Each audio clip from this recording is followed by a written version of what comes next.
الحمد لله. اليوم كتجينا خبر زوينه بانه الشرطه قبضوا هذاك السوري كان هارب، شدوه في بورصه، شدوه واعترف بانه هو اللي ضربها وتكرفص عليها، وهنا نقدروا نقولوا هو السبب في الوفاه ديالها، لانه البنت نقيه، ما كديرش مخدرات، ما كدير حتى شي حاجه خايبه. وحتى البنات اللي دخلوا عليها اللي كيعرفوها تيقولوا مستحيل البنت تموت بالاوفردوز لانه هي عمرها قربت لداك الشيء. فكنظن بان تقدر تكون فرضيه انه فيها دافع السرقه ديال الفلوس اللي وصلت بهم وذهبها وحوايجها، وكذلك يقدر يكون شي سوء تفاهم. المهم هو اعترف بانه هو اللي ضربها وتكرفس عليها ودفعها، وشافها بحالها ماتت وهرب وخلاها بوحدها. فالناس اللي كانوا تيقولوا شي هضره كاينه ولا ما كايناش، الله يجازيكم بخير. تبقاوش تهضروا في بنات الناس. انا بحال ربي علمني، انا البنت منين شفت تصاورها وشفت التصاور ديال اختها قلت هاد العائله ماشي ديال هاد الشيء، لان كلشي كيكون باين. هاد العائله ماشي ديال هذاك الشيء. عليها ما بغيتش نهضر عليها البارح ودرت بصفه عامه وما معنتش عليها. سبحان الله، الحمد لله. اول مره غنفلت ماشي كامل كان غادي يوقع ليا. كنت غادي ناخذ الذنوب ديال واحد السيده متوفيه الله يرحمها، وهي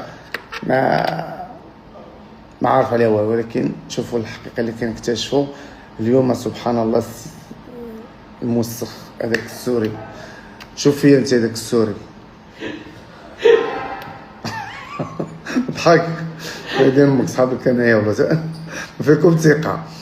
طلع هو اللي قال لي هذا المشكل وسبب ليها في الوفاه. ان شاء الله ياخذ الجزاء ديالو، ولكن الام راه تكوات والاخت تكوات، الله يكون في عوانهم. الله يسهلو، لانه انا اللي كيحترمني كنحترمو، واللي ما كيحترمنيش كنمسح بكرامته الارض وكنجف به القوات. انا هكذا داير، عندي نيشان اغرس.